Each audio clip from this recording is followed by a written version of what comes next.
Have you ever woken up in the middle of the night, completely frozen, unable to move or speak? You're conscious, your mind is racing, but your body feels like it's encased in lead. If this sounds terrifyingly familiar, you might have experienced sleep paralysis. And trust me, you're not alone. Millions of people around the world have gone through this bizarre and often frightening phenomenon. Today, we're pulling back the curtain on sleep paralysis, exploring what it is, why it happens, and what you can do about it. We'll separate the myths from the science and uncover the terrifying realities you want to sleep through. So, what exactly is happening during an episode of sleep paralysis?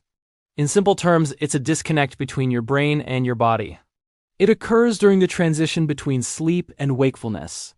Normally, when you're in REM sleep, the stage where you do most of your dreaming, your brain paralyzes your muscles.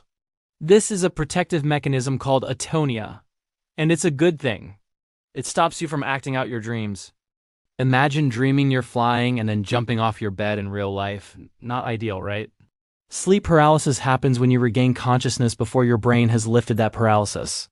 Your mind wakes up, but your body is still in sleep mode.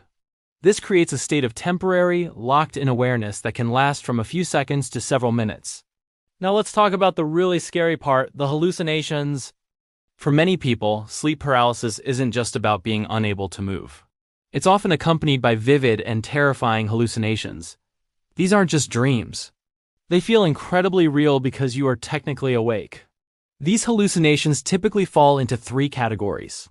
First, you have intruder hallucinations, where you feel a malevolent presence in the room. You might see a shadowy figure standing in the corner or feel someone watching you. It's the stuff of horror movies, but happening in your own bedroom.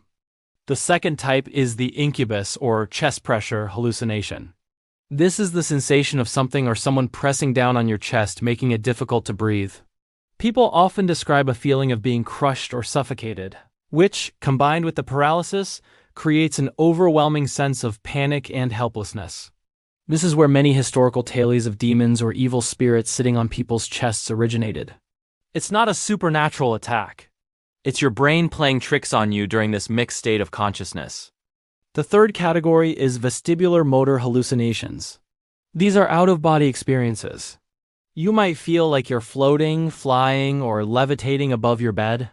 While this might sound less scary than the other two for many, the feeling of being detached from their physical body is deeply unsettling and disorienting. When you combine any of these hallucinations with the inability to move or scream, it's no wonder sleep paralysis has been the source of countless myths and legends about demons, ghosts, and alien abductions throughout history. So, why does this happen? What triggers this frightening glitch in our sleep cycle? Well, the exact causes aren't fully understood, but researchers have identified several key risk factors. The biggest one is sleep deprivation. If you're not getting enough quality sleep, your sleep cycles can become disrupted, making you more vulnerable to episodes. An inconsistent sleep schedule is another major culprit. Pulling all-nighters, working shift patterns, or suffering from jet lag can all throw your internal body clock out of whack and increase your chances of experiencing sleep paralysis. Stress and anxiety also play a significant role. When you're under a lot of mental or emotional pressure, your body is in a heightened state of arousal, which can interfere with the smooth transitions between sleep stages. It's a vicious cycle. Stress can cause sleep problems, and sleep problems, including sleep paralysis, can cause more stress. Certain sleep disorders, like narcolepsy and obstructive sleep apnea, are also strongly linked to recurrent sleep paralysis. If you frequently experience it, it might be a sign of an underlying sleep issue that needs attention. Interestingly, your sleeping position can also make a difference. Studies have shown that people who sleep on their backs in the supine position are more likely to experience sleep paralysis. The exact reason isn't clear, but it might be related to increased pressure on the airways, which can lead to sleep disruptions. So if you're a back sleeper and struggle with this, simply trying to sleep on your side might offer some relief. It's a simple change, but it could have a big impact. Now for the most important question, what can you do about it? If you find yourself in the throes of an episode, the first thing to remember is to stay calm. I know, easier said than done when you feel like a shadowy figure is in your room. But remind yourself that it's a temporary, harmless phenomenon. It's a product of your brain and it will pass. Panicking can actually intensify the fear and the hallucinations. Focus on your breathing. Take slow, deliberate breaths. This can help ground you and give you a sense of control. Trying to move is a natural instinct, but struggling against the paralysis with your whole body is often fruitless and can increase your panic. Instead, focus on wiggling a single finger or a toe. Concentrate all your mental energy on that small movement.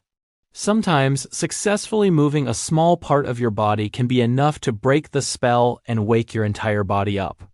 Another technique is to try to make facial expressions or move your eyes rapidly. These muscles are often less affected by rematonia, and initiating movement here can help signal to your brain that it's time to wake up fully. Prevention is, of course, better than cure.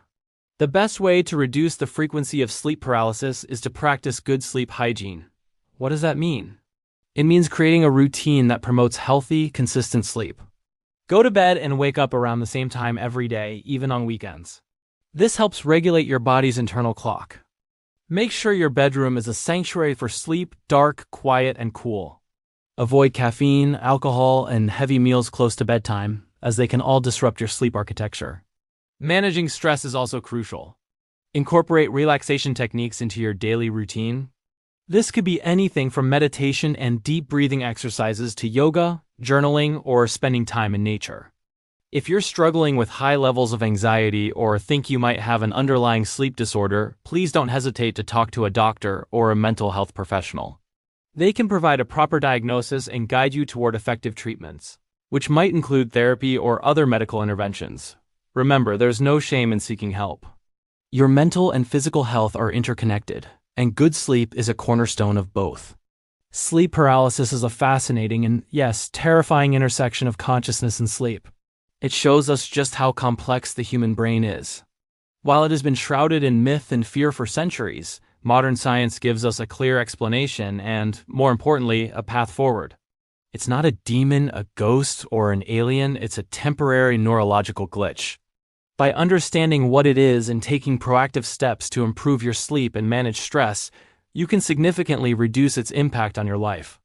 You can regain control of your nights. Thank you so much for joining me on this deep dive into the world of sleep paralysis. I hope this has been informative and has helped demystify this common yet frightening experience.